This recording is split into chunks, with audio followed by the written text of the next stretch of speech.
CMR shopping mall Dasara ధమాకా offers అద్భుతమైన offers తో పాటు అబ్బురుపరిచే స్పాట్ గిఫ్ట్స్.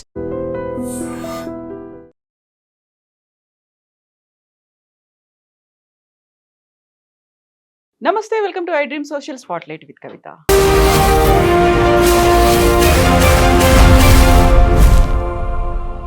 విమర్శించడం మీద హైకోర్టు కీలకమైనటువంటి వ్యాఖ్యలు చేసింది, జడ్జిమెంట్ కూడా ఇచ్చింది.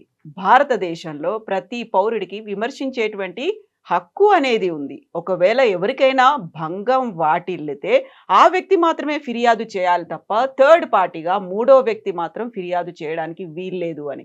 ఇకపై సోషల్ మీడియాలో పెట్టే పోస్టుల మీద జాగ్రత్తగా ఉండడానికి 8 మార్గదర్శకాలను కూడా రిలీజ్ చేసింది. యాక్చువల్గా ఈ కేసుకి సంబంధించి పూర్వాపరాలేంటి, హైకోర్టు ఇచ్చినటువంటి జడ్జిమెంట్ని ఎలా చూడాలి? మనతో పాటుగా ఉన్నారు తెలంగాణ డిజిటల్ మీడియా మాజీ డైరెక్టర్ కొనతన్ దిలీప్ గారు. దిలీప్ గారు నమస్కారం అండి. సో చాలా రోజులైంది మీతో మాట్లాడి. ఈ కాలంలో మీ కౌంట్, మీ స్కోర్ పెరిగిందా? అక్కడే ఉన్నారా? ఎలా ఉంది? అంటే చాలా పెరిగిందండి. లాస్ట్ టైం మనం మాట్లాడుకున్నప్పటికి ఇప్పటికి కేసులు చాలా పెరిగాయి. మధ్యలో మళ్ళీ ఒకసారి అరెస్ట్ కూడా అయ్యి విడుదలవ్వడం జరిగింది. కొనసాగుతుంది, అంటే ప్రహసనం కొనసాగుతోంది. కాకపోతే నిన్న జరిగిన పరిణామం మీరు కూడా ఇప్పుడు చెప్పారు. హైకోర్టు ఇంటర్వ్యూన్ అయ్యి ఒక ఇంపార్టెంట్ ల్యాండ్ మార్క్ జడ్జిమెంట్ ఇచ్చిందండి. మా అందరికీ, అంటే సోషల్ మీడియాలో యాక్టివ్గా ఉన్న అందరికీ కూడా, అంటే నాట్ జస్ట్ ఇన్ తెలంగాణ అండి, భారతదేశ వ్యాప్తంగా కూడా సోషల్ మీడియాలో యాక్టివ్గా ఉండి ప్రభుత్వాన్ని ప్రశ్నిస్తున్న అందరికి కూడా ఈ జడ్జిమెంట్ చాలా అంటే చాలా గొప్ప మేలు చేస్తుందని నేనైతే నమ్ముతున్నాను. ఎందుకంటే కేవలం ఏ కేసులో అయితే వేసినారో ఆ ఒక కేసు గురించి మాత్రమే వ్యాఖ్యానించకుండా కోర్టు చాలా డీటెయిల్డ్గా ఆ అంశాన్ని చర్చించింది. దాదాపు 8 మార్గదర్శకాలు జారీ చేసింది అధికారులకు కూడా, భవిష్యత్తులో ఎట్లా వ్యవహరించాలి ఇట్లాంటి కేసులు వచ్చినప్పుడు అనేది. సో నా మటుకు నాకైతే అది చాలా ఇంపార్టెంట్ ల్యాండ్ మార్క్ జడ్జిమెంట్ అండి. భవిష్యత్తులో నాకు కానీ నాలాంటి వాళ్ళకి కానీ సోషల్ మీడియాలో యాక్టివ్ ఉన్న యాక్టివిస్టులందరికీ కూడా చాలా ఉపయోగపడుతుందన్న నమ్మకం ఉంది నాకు. సో ఇప్పుడు ఒక విమర్శ అనేది ఉంది, అది వ్యక్తిగతమా, రాజకీయ పరంగా ఉందా, ప్రభుత్వానికి సంబంధించి ఉందా, పార్టీ పరంగా ఉందా? దానికి క్లియర్ డెఫినేషన్స్ ఏమైనా ఉన్నాయా? ఎలా దాన్ని డిఫైన్ చేస్తారు? అంటే డెఫినెట్గా, అంటే రాజ్యాంగం అందరికీ ఫ్రీడమ్ ఆఫ్ స్పీచ్ ఇచ్చింది. ఆర్టికల్ 19(1) ప్రకారం అందరికీ ఫ్రీడమ్ ఆఫ్ స్పీచ్ ఉంది. కాకపోతే దానికి కూడా కొన్ని పరిమితులు ఉన్నాయి. డెఫినెట్గా ఫ్రీడమ్ ఆఫ్ స్పీచ్ ఉందని ఎవరిని పడితే వాళ్ళని అబ్యూజ్ చేస్తామంటే నడవదు. అంతవరకు చాలా క్లియర్ గైడ్లైన్స్ ఉన్నాయి. కాకపోతే ఇటీవల ప్రభుత్వాలు ఏం చేస్తున్నాయంటే కొంత విమర్శని కానీ ప్రశ్నని కానీ సహించలేని ఒక స్థితికి చేరుకున్నాయి. అందులో మరీ ముఖ్యంగా తెలంగాణలో ఉన్న కాంగ్రెస్ ప్రభుత్వం అయితే ఇందులో ఒక పరాకాష్ఠకు చేరుకుందని చెప్పుకోవచ్చు. అంటే వారి సమస్య ఏంటంటే వారు అలవిగాని హామీలు ఎన్నో ఇచ్చి, దాదాపు 420 హామీలు ఇచ్చి వాళ్ళు ప్రభుత్వంలోకి వచ్చారు. వచ్చిన తర్వాత ఏమైంది, ఆ హామీలు నెరవేర్చడంలో వాళ్ళు విఫలమవుతున్నారు. విఫలమవడం వల్ల ఆబ్వియస్గా ఆయా సెక్షన్ల నుంచి, ఏ సెక్షన్లకైతే వాళ్ళు హామీలు ఇచ్చారో వాళ్ళ నుంచి వ్యతిరేకత వస్తుంది. ఇప్పుడు ఉదాహరణకు రైతులను తీసుకోండి. రైతులకి పలానా పని చేస్తాము అని అన్నారు, చేయలేదు. రుణమాఫీ చేస్తామన్నారు, సరిగా చేయలేదు. రైతు భరోసా అని ఒక కొత్త స్కీమ్ తీసుకొస్తామని చెప్పారు, దాన్ని సరిగా ఇంప్లిమెంట్ చేయడంలో ఫెయిల్ అయ్యారు. ఇట్లా ఒక్కొక్క సెక్షన్, మీరు అట్లాగే విద్యార్థులను తీసుకుంటే వాళ్ళకి చాలా హామీలు ఇచ్చారు. నిరుద్యోగులను తీసుకుంటే వాళ్ళకు ఒకటే సంవత్సరంలో 2 లక్షల ఉద్యోగాలు భర్తీ చేస్తామని హామీ ఇచ్చారు. అయితే ఇవి ఆచరణలోకి వచ్చేసరికి చాలా దారుణంగా విఫలమైనారు. విఫలమైతే ఏమైంది, ఆయా సెక్షన్ల నుంచి ప్రశ్నలు తలెత్తాయి. వాళ్ళ సెక్షన్లు రోడ్ ఎక్కారు, కొన్ని చోట్ల ధర్నాలు చేశారు, కొన్ని చోట్ల ప్రొటెస్టులు చేశారు. అయితే ఈ ప్రొటెస్ట్లని, ఈ ప్రజల యొక్క స్పందనని సోషల్ మీడియాలో చూపిస్తే, సోషల్ మీడియాలో మనం దాని గురించి పోస్ట్ చేస్తే ఇది ప్రభుత్వం తట్టుకోలేకపోతుంది. తట్టుకోలేక ఏం చేస్తుంది, అక్రమ కేసులు పెట్టి సోషల్ మీడియాలో యాక్టివ్ ఉన్న వాళ్ళ మీద వాళ్ళని అరెస్టులు చేసి జైళ్ళ పాలు చేసి బెదిరించాలని చూస్తాం. ఇది తెలంగాణలో ఇప్పుడు జరుగుతున్నది. సో ఇది ఎందుకు జరుగుతుంది అని అంటే దానికి సింపుల్ రీజన్ ఇంకోటి ఏంటంటే, వీళ్ళు మెయిన్ స్ట్రీమ్ మీడియాని బాగా మేనేజ్ చేశారండి. కాంగ్రెస్ వచ్చిన తర్వాత ఏం జరిగిందంటే, అంతకుముందు అంతో కొంత యాక్టివ్గా ఉన్న న్యూస్ పేపర్స్ కానీ టీవీ ఛానల్స్ కానీ కొంతమందిని ఏమో అడ్వర్టైజ్మెంట్ల ద్వారా లొంగ తీసుకున్నారు, మరి కొంతమందిని మరి వేరే ప్రలోభాలు పెట్టుంటారు. కాబట్టి ఏం చేస్తున్నారు, వాళ్ళు ప్రభుత్వం యొక్క వైఫల్యాల మీద వాళ్ళు అసలు ప్రచురించడం కానీ ప్రసారం చేయడం కానీ మానేశారు. దీనివల్ల ఏమైంది, ఇటు ప్రజలు, బాధితులు అందరూ కూడా ఆల్టర్నేటివ్ మీడియా, అంటే సోషల్ మీడియా, డిజిటల్ మీడియా వైపు చూస్తున్నారు. సో ఆబ్వియస్గా వాళ్ళ వాయిస్ని ఇవే వినిపిస్తున్నాయి. డిజిటల్ మీడియాలోనే వాళ్ళ బాధితుల వాయిస్ వినిపిస్తుంది. సో ఇప్పుడు ప్రభుత్వం ఏమనుకుంటుంది, సో డిజిటల్ మీడియా గొంతు నొక్కేస్తే, వీళ్ళని సైలెన్స్ చేస్తే మనకి ఎట్లాంటి వ్యతిరేకత ఉండదు అని ఒక పిచ్చి భ్రమలో ఈ ప్రభుత్వం పనిచేస్తుంది. సో ఇప్పుడు పెట్టేటువంటి పోస్టులన్నీ అవి విమర్శనాత్మకంగా ఉంటున్నాయా, లేకుంటే కేవలం ఆరోపణలు చేసి వదిలేస్తున్నారా, లేకపోతే ఒక టార్గెటెడ్గా జరుగుతున్నాయంటారా? ఈ కోర్టు ఇచ్చినటువంటి 8 మార్గదర్శకాలు ఏం చెప్తున్నాయి అసలు? అంటే ముఖ్యంగా ఇప్పుడు ఫస్ట్ ఆ కేసు గురించి కొంచెం మాట్లాడాలండి. శశిధర్ గౌడ్ అనే అబ్బాయి సోషల్ మీడియాలో యాక్టివ్‌గా ఉంటాడు. తను ఒక ట్విట్టర్ హ్యాండిల్ నల్లబాలు అనే పేరుతోని నడుపుతుంటాడు. ఇన్‌ఫాక్ట్ ఆయనని అరెస్ట్ చేసేంత వరకు గూడా ఆయన అసలు పేరేంటో ఎవరికీ తెలియదు. ఆయన నల్లబాలు అనే పేరుతోనే అందరూ వ్యవహరిస్తారు. చాలా మంచి మంచి ఆలోచనాత్మకమైన పోస్టులు పెడతా ఉంటాడు అబ్బాయి. చాలా యాక్టివ్‌గా ఉంటాడు. సో, ఒకరోజు సడెన్‌గా ఈ వార్త వచ్చింది ఏంటంటే, పోలీసులు ఆయన ఇంటి తలుపులు పగలగొట్టి, ఆయన రాత్రిపూట భోజనం వాళ్ళ కుటుంబ సభ్యులతో వాళ్ళ అమ్మతో కలిసి భోజనం చేస్తుంటే, ఆ ప్లేట్లు అవన్నీ చెల్లాచెదురు చేసి బలవంతంగా లాక్కొని తీసుకొని వెళ్ళిపోయినారు. ఆ వార్త బయటకొచ్చిన తర్వాత అందరికీ తెలిసింది, ఓహో! నల్లబాలు అనే అకౌంట్ మెయింటైన్ చేస్తుంది శశిధర్ గౌడ్ అనే అబ్బాయి అని. సో, ఏం కేసులు పెట్టారు అని ఆ ఎఫ్ఐఆర్‌లు నెక్స్ట్ డే లాయర్లు చెక్ చేసినప్పుడు మేము ఆశ్చర్యపోయినాం. ఎందుకంటే ఆ అబ్బాయి చేసిన పెద్ద నేరం ఏం లేదండి. బీఆర్ఎస్ పార్టీ తన అధికారిక ట్విట్టర్ ఖాతా మీద పెట్టిన కొన్ని ట్వీట్స్‌ని ఆయన రీట్వీట్ చేసినాడు అంతే. అదే ఆయన నేరం. సో బీఆర్ఎస్ పార్టీ మీద ఏం కేసు పెట్టలేదా వాళ్ళు మీ హ్యాండిల్ మీద? అంటే వేరే కేసులు పెట్టారు. ఇందులో పెట్టలేదు. దీంట్లో లేదు. దీంట్లో డైరెక్ట్‌గా ఈయన మీదనే పెట్టారు. అంటే ఎంత హాస్యాస్పదం అంటే అండి, అంటే రీట్వీట్ అనేది చాలా అతి చిన్న చర్య. దాంట్లో తప్పుపడడానికి కూడా ఏం లేదు. Retweet by itself is not any అది పెద్ద నేరం కూడా కాదు. పోనీ ఆ ట్వీట్లో అయినా అసలు ట్వీట్లో ఏమన్నా పెద్ద నేరపూరితమైన ఏమన్నా ఉందంటే ఏమీ లేదు. ఒక ట్వీట్లోనేమో కాంగ్రెస్ ప్రభుత్వం వచ్చిన తర్వాత 20% కమిషన్ తీసుకుంటున్నారు అన్ని పనుల్లో అని ఉంది. ఇంకో ట్వీట్లోనేమో కాంగ్రెస్ పార్టీ ఈ రాష్ట్రానికి పట్టిన చీడ అనే సెంటెన్స్ ఉంది. ఇది ఏ చట్టం ప్రకారం కూడా ఈ 2 లైన్లు తప్పు కాదండి. బట్ కేసు పెట్టారు, రీట్వీట్ చేసినందుకు కేసు పెట్టారు, అక్రమంగా అరెస్ట్ చేసినారు ఒక రాత్రిపూట వచ్చి తలుపులు పగలగొట్టి. అంటే చట్టం చాలా క్లియర్గా ఉంది. ఇవి ఫస్ట్ అండ్ ఫార్మోస్ట్ థింగ్ ఇవన్నీ కూడా ఫ్రీడమ్ ఆఫ్ స్పీచ్ కిందకి వస్తాయి. 2, ఆ అబ్బాయి నిజంగా ఏదైనా తప్పు చేసినా కానీ దానికి ఒక ప్రొసీజర్ ఉంటుంది. ఆ ప్రొసీజర్ ఏవి ఫాలో అవ్వలేదు. అట్లా అరెస్ట్ చేయడానికి వీల్లేదు. ఇవన్నీ చేసినందుకు ఆ అబ్బాయి తరఫు న్యాయవాది లీగల్ సెల్ తరఫున హైకోర్టులో ఈ ఎఫ్ఐఆర్లన్నీ అక్రమమైనవి, వీటిని క్వాష్ చేయాలని పిటిషన్ వేయడం జరిగింది. ఆ పిటిషన్ విచారణ ఇంతకాలం కొనసాగి నిన్న జడ్జిమెంట్ వచ్చింది. జడ్జిమెంట్లో చాలా ఇంపార్టెంట్ విషయం ఏంటంటే, ముందుగా రేవంత్ ప్రభుత్వం వచ్చినప్పటి నుంచి దాదాపుగా మనకు తెలిసి ఒక 200 కేసులు పెట్టారండి సోషల్ మీడియా యాక్టివిస్టుల మీద. రకరకాల కేసులు. మనకు తెలిసినవే 200 ఉంటాయి. తెలియని నా అంచనా ఇంకో 200 వరకు ఉంటుండొచ్చు. సో ఒక 400 కేసుల వరకు పెట్టారు.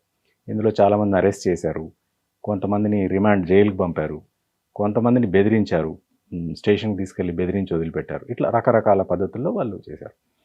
ఈ జడ్జిమెంట్ వల్ల ఇప్పుడు మనకు వచ్చిన మేజర్ రిలీఫ్ ఏంటంటే, ఒకటి, భవిష్యత్తులో ఇట్లాంటి అక్రమ కేసులు పెట్టడం అనేది తగ్గిపోతుంది.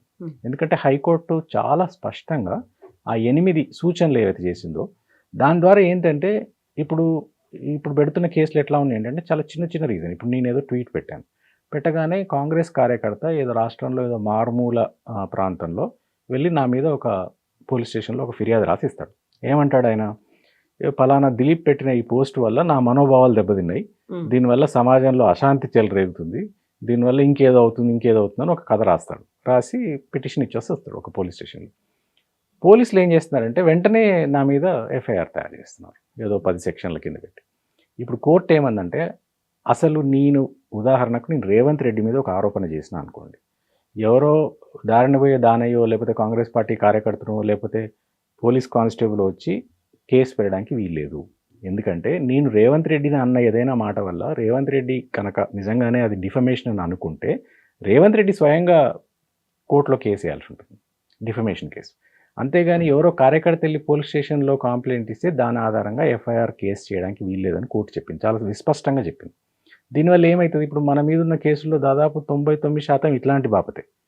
ఐదర్ కాంగ్రెస్ కార్యకర్తలో కాంగ్రెస్ నాయకులో ఎవరినైతే వాళ్ళు టార్గెట్ చేయాలనుకుంటారో వాళ్ళు వెళ్ళి పోలీస్ స్టేషన్లో కంప్లైంట్ ఇస్తున్నారు, దాన్ని బేస్ చేసుకుని ఒక కేసు తయారు చేస్తున్నారు. ఆ కేసులు ఇప్పుడు చెల్లవు గోయింగ్ ఫార్వర్డ్.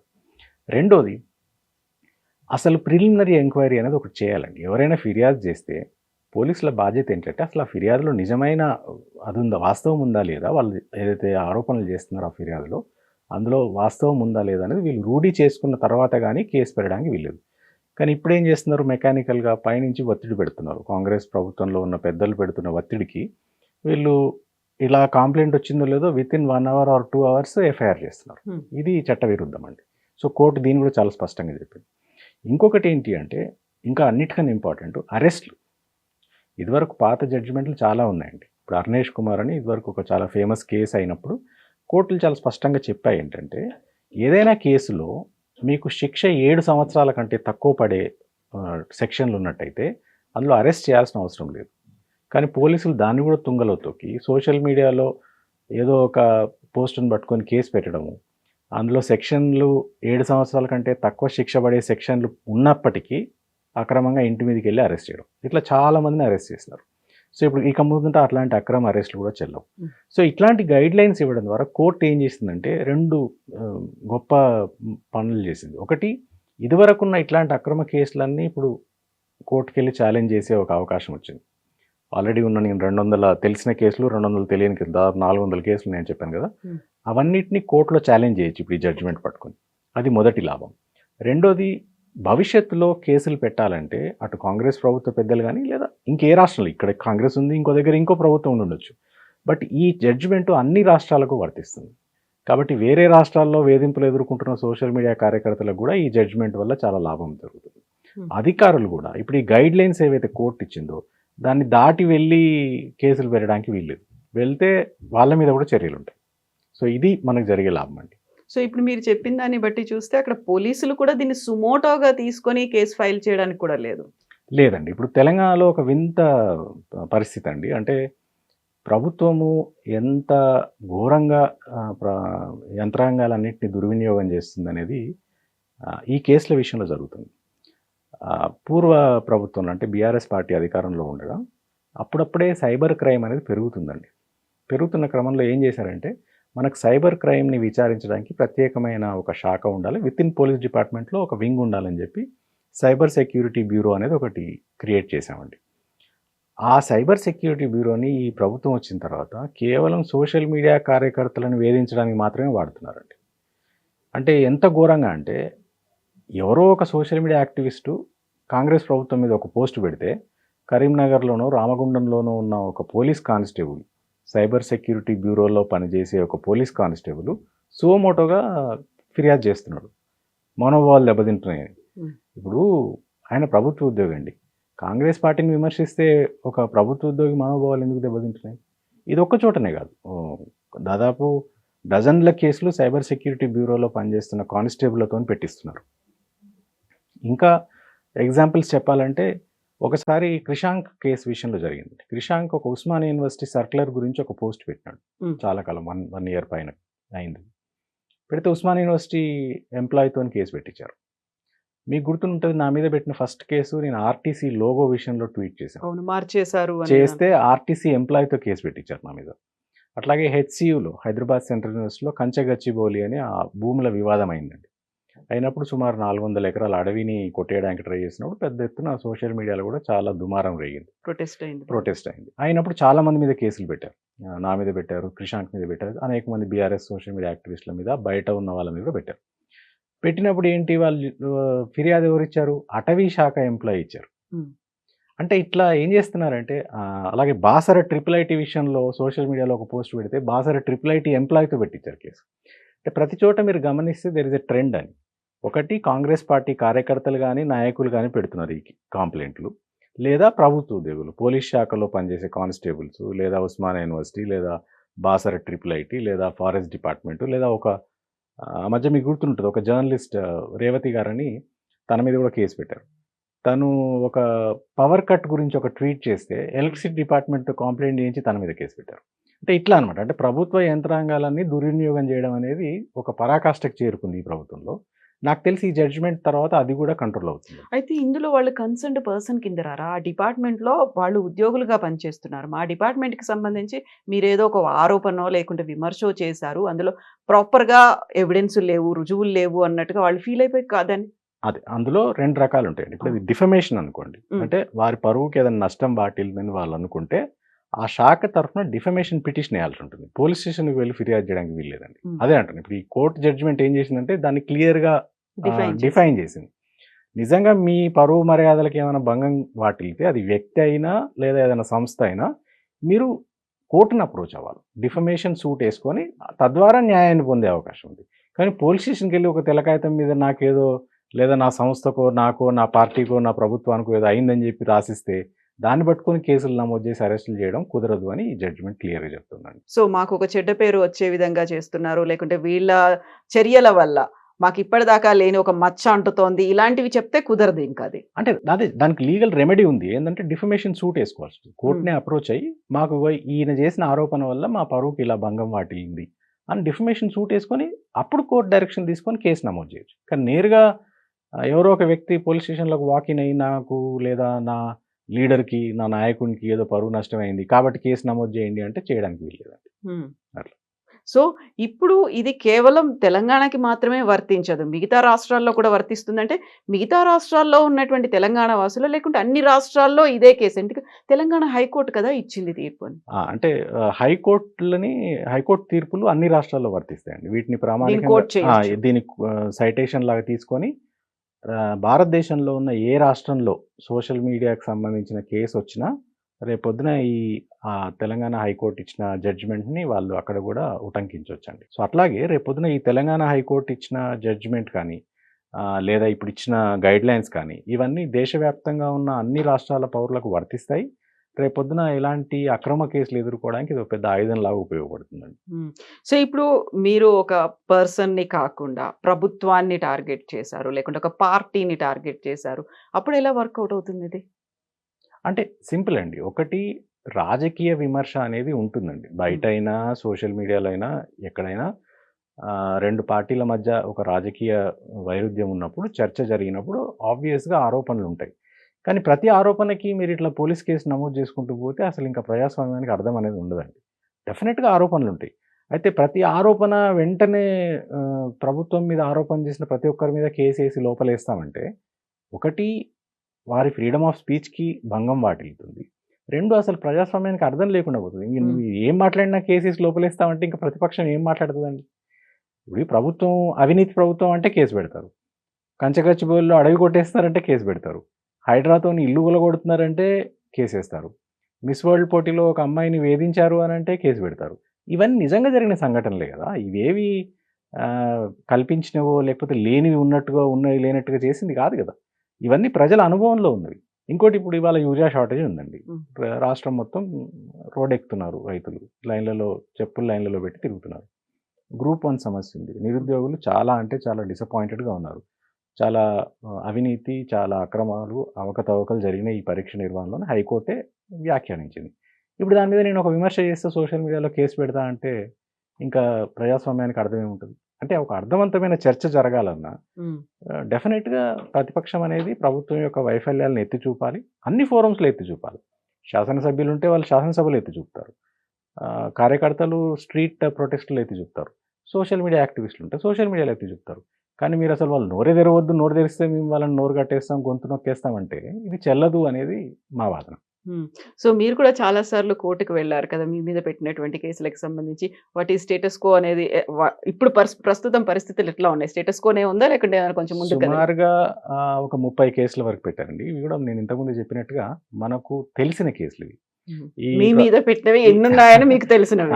ఈ ప్రభుత్వం ఒక దుర్మార్గపు ఎత్తుగడకు పాల్పడుతుందండి. అదేంటంటే అసలు మన మీద కేసు పెట్టిన విషయం మనకే తెలియకుండా చేయడం. నేను 2 సార్లు హైకోర్టుని అప్రోచ్ అయ్యానండి లాస్ట్ 1 ఇయర్లో. నా మీద ఏం కేసులు ఉన్నాయి, దయచేసి నా మీద ఏం కేసులు ఉన్నాయో నాకు చెప్పండి. ఆ దుస్థితి ఉంది వాళ్ళ రాష్ట్రంలో. అంటే మీ మీద ఏం కేసు ఉందో మీకే తెలియదు.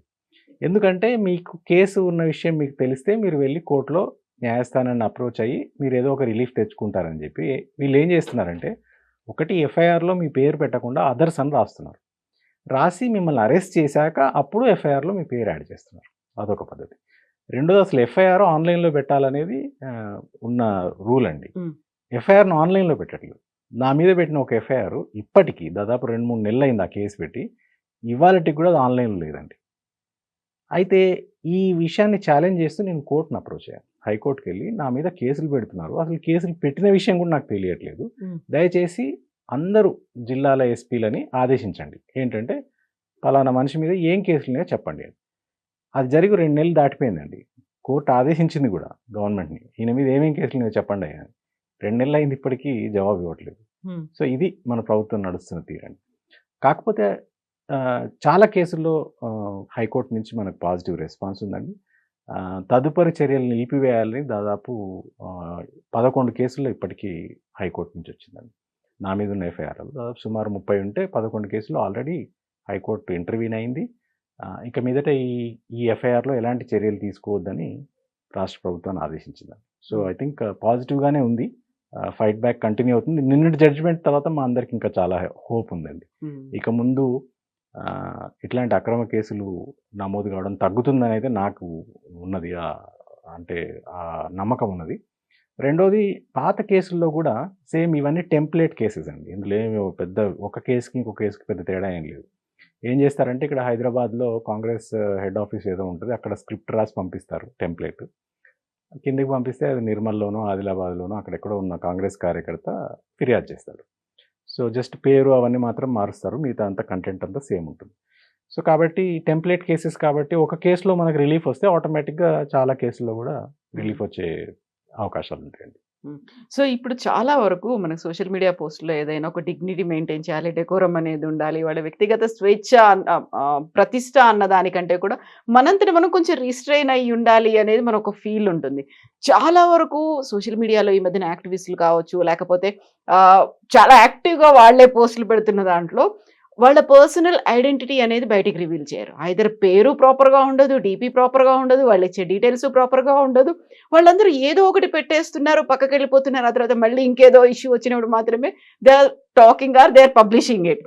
ఆ సిచ్యువేషన్లో ఎలా ఐడెంటిఫై చేస్తారు? యాక్చువల్గా ఆ పర్సన్ వల్ల ఇక్కడ ఏదైనా నష్టం కలిగిందా అనేది ఎలా తెలుస్తుంది?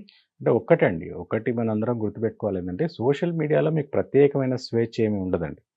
బయట నిజమైన ప్రపంచంలో మీకు ఎలాంటి స్వేచ్ఛ స్వాతంత్రం ఉంటుందో సోషల్ మీడియాలో కూడా అంతే ఉంటుంది. ఇప్పుడు మీ ఇంటి ఎదురుగా ఉన్న మనిషిని, మీ ఇంటి పక్క ఆయన్ని పట్టుకొని మీరేమి రఫ్ లాంగ్వేజ్లో మాట్లాడరు కదా. మాట్లాడితే ఆయన ఊరుకుంటాడా? అందులోనూ ప్రతిరోజు మాట్లాడరు కదా. రోడ్డు మీద మీకు ఎదురుపడ్డ మనిషిని పట్టుకొని మీరు రఫ్ లాంగ్వేజ్ లో మాట్లాడితే ఆయన ఊరుకుంటారా? సో సోషల్ మీడియాలో కూడా అదే ఎటిక్వేట్ మెయింటైన్ చేయాల్సి ఉంటుంది అందరం. కాకపోతే రాజకీయ పార్టీల మధ్య స్పర్ధ ఎక్కువైనప్పుడు, పోటీ ఎక్కువైనప్పుడు ఈ రాజకీయ నాయకుల భాష అదుపు తప్పుతున్నది. ఆటోమేటిక్గా వారి ఫాలోవర్స్ భాష కూడా అదుపు తప్పుతున్నది. అంటే నాయకులు ఎట్లా చేస్తే ఫాలోవర్స్ అట్లా చేస్తారు కాబట్టి సో ప్రతి పార్టీకి కూడా ఇప్పుడు సోషల్ మీడియాలో యాక్టివ్ యూనిట్స్ ఉన్నాయి. సో వాళ్ళ సానుభూతి పరులు డెఫినెట్గా నాయకులను చూసి వీళ్ళు కూడా అప్పుడప్పుడు అదుపు తప్పుతున్నారండి. అది ఎవరు చేసినా కానీ అది సమర్థనీయం కాదు. డెకరం మెయింటైన్ చేయాలా, ఎటిక్వేట్ మెయింటైన్ చేయాలా. And illegal anything which is against the law చేయకూడదు. అది అందరికీ వర్తిస్తుంది. అది ఓన్లీ అధికార పార్టీకో ప్రతిపక్ష పార్టీకో కాదు. ఎనీథింగ్ ఇల్లీగల్ చేయకూడదు. ఆఫ్లైన్ అయినా ఆన్లైన్ అయినా సేమ్ రూల్స్ ఉంటాయండి. ఇప్పుడు సోషల్ మీడియా అంటే ట్విట్టర్, ఫేస్బుక్ ఇవే వస్తున్నాయి. ఇందులో యూట్యూబ్ కూడా యాడ్ అయ్యి ఉందా? అంటే యూట్యూబ్ టెక్నికల్గా సోషల్ మీడియా కాదు, it's digital media platform. It's streaming, అంటే వీడియో స్ట్రీమింగ్ ప్లాట్ఫామ్ కాబట్టి. కాకపోతే సోషల్ మీడియాలో చాలా ఇంపార్టెంట్ పాత్ర యూట్యూబ్ వహిస్తుంది. ఎందుకంటే యూట్యూబ్లో వచ్చిన కంటెంట్ అంతా కూడా సోషల్ మీడియాకు ఒక ఇన్పుట్ లాగా ఉపయోగపడుతుంది. అందులో వచ్చిన వీడియోస్ కానీ, అందులో ఏవేవైతే మీమ్స్ కానీ, రీల్స్ కానీ ఇవన్నీ వస్తున్నాయో వాటిని సోషల్ మీడియా అందిపుచ్చుకుంటుంది కాబట్టి సోషల్ మీడియాకు ఒక ఇంపార్టెంట్ ఇన్పుట్ యూట్యూబ్ నుంచి వస్తుందండి. సో ఇప్పుడు వెరీ రీసెంట్గా నేను ఒక ట్వీట్ చూసాను. కార్తిక్ రెడ్డి పెట్టినటువంటి ఒక ట్వీట్ అనేది, అది సబితా ఇంద్రారెడ్డి ఆ తర్వాత సునీత లక్ష్మారెడ్డి వీళ్ళిద్దరు మళ్ళీ కాంగ్రెస్లో జాయిన్ అవుతున్నారు అనేటువంటిది ఒక యూట్యూబ్లో వచ్చినటువంటి వార్త. ఇంతకుముందు నేను చూసి వదిలేసేవాడిని, బట్ ఇప్పుడు నేను మాత్రం వదలదలుచుకోలేదు. ఇలాంటిది ఏదైనా కనిపిస్తే they have to run around courts అన్నట్టుగా ఆయన ఒక ట్వీట్ చేశాడు. సో ఇవన్నీ కూడా అందులోకి వస్తాయా, లేకపోతే వాళ్ళు సపరేట్గా ఫైట్ చేయాలా? డెఫినెట్గా ఏమవుతుందంటే అండి, ఇప్పుడు యూట్యూబ్ అనేది ఇప్పుడు చాలా ఇంపార్టెంట్ మీడియా ప్లాట్ఫామ్ అయిపోయిందండి. ఇవాళ టెలివిజన్ మీడియా కంటే కూడా ఎక్కువ పాత్ర పోషిస్తున్నది యూట్యూబే. మన హైదరాబాద్లోనే కనీసం ఒక 200-300 యూట్యూబ్ ఛానల్స్ చాలా యాక్టివ్గా ఉన్నాయి. ఏమవుతుందంటే వీటి మధ్య ఉన్న పోటీ వల్ల వ్యూస్ ఎక్కువ రావాలనే ఒక తొందరపాటుతనం వల్ల, వ్యూస్ ఎక్కువ వస్తే రెవెన్యూ ఎక్కువ వస్తుందనే ఒక ఆశ వల్ల వీళ్ళు ఏం చేస్తున్నారు, న్యూస్ని వెరిఫై చేసుకోకుండా ఫేక్ న్యూస్ని బాగా లెఫ్ట్ రైట్ సెంటర్ వేస్తున్నారండి. క్లిక్ బైటింగ్ బాగా ఎక్కువైంది. అంటే లోపల వీడియోలో ఏదో ఉంటుంది, పైన థంబ్నెయిల్ ఇంకోటి ఏదో ఉంటుంది. వీటి వల్ల తాత్కాలికంగా ఏమైనా బెనిఫిట్ జరగవచ్చు, కానీ డెఫినెట్గా మీరు ఏ రాజకీయ పార్టీనో లేదన్నా నాయకుడినో టార్గెట్ చేస్తూ వేస్తున్నట్టయితే వాళ్ళు మీ మీద చర్యలు తీసుకోవచ్చండి. నేను ఇంతకుముందు చెప్పినట్టుగా డెఫినెట్గా వాళ్ళని డిఫేమ్ చేసే న్యూస్ ఏమైనా మీరు వేస్తే వాళ్ళు కోర్టును అప్రోచ్ కావచ్చు, మీ మీద డిఫమేషన్ సూట్ వేయొచ్చు. వేసినప్పుడు డెఫినెట్గా వీళ్ళు కోర్టు చుట్టూ తిరగాల్సి ఉంటుంది. సో అంటే నా అడ్వైజ్, నా ఫ్రెండ్లీ అడ్వైజ్ ఏంటంటే ఎవరైతే యూట్యూబ్ ఛానల్స్ నడుపుతున్నారో మీరు ఒక లైన్ ఉంటుంది డెఫినెట్గా, ఆ లీగల్ లైన్ని క్రాస్ చేయకండి. మీరు క్లిక్ బైట్ ఎక్కడ దాకా నడుస్తుంది అంటే అది ఇల్లీగల్ కానంత వరకు నడుస్తుంది, డిఫమేటరీ కానంత వరకు నడుస్తుంది. కానీ మీరు ఆ లైన్ క్రాస్ చేస్తే 2 ప్రమాదాలు ఉంటాయి. ఒకటి, లీగల్ కేసులు ఎలాగో అవతల సైడ్ వ్యక్తి మీ మీద చర్యలు తీసుకోవచ్చు. రెండో ప్రమాదం ఏంటంటే అది యూట్యూబ్కి ఎవరైనా ఫిర్యాదు చేస్తే మీ ఛానల్ కూడా ఎగిరిపోవచ్చు. సో మీ ఏదైతే లైవ్లీహుడ్ ఉందో అది కూడా దెబ్బతినే ప్రమాదం ఉంది. కాబట్టి మోడరేషన్లో ఉంటే అది ఎవరికైనా మంచిది అనేది నా అభిప్రాయం. ఎస్ అండి, thank you so much Dilip గారు. థ్యాంక్ యూ అండి. And for more videos, Please subscribe to iDream. Please subscribe to iDream. Please subscribe iDream. And please subscribe to iDream. For more videos, subscribe to iDream. please like, share, and subscribe to the channel. Congratulations, iDream. Subscribe to iDream. Subscribe to iDream. So, subscribe to iDream Media. iDream team అందరికి huge congratulations. Please subscribe iDream Media. Please subscribe to iDream. Subscribe iDream. Please subscribe to iDream. iDream అంటే నా కళల ఛానల్ను subscribe చేసుకున్న నోరు తిరుగుతలేదు, మీరైతే గంట గుర్తు కొట్టండి. For more such videos, please subscribe to iDream. Subscribe to iDream. Please subscribe to iDream. Please subscribe iDream Media. Please do subscribe to iDream. Please subscribe to iDream Media. For best entertainment and information, please subscribe iDream. And don't forget to subscribe to iDream.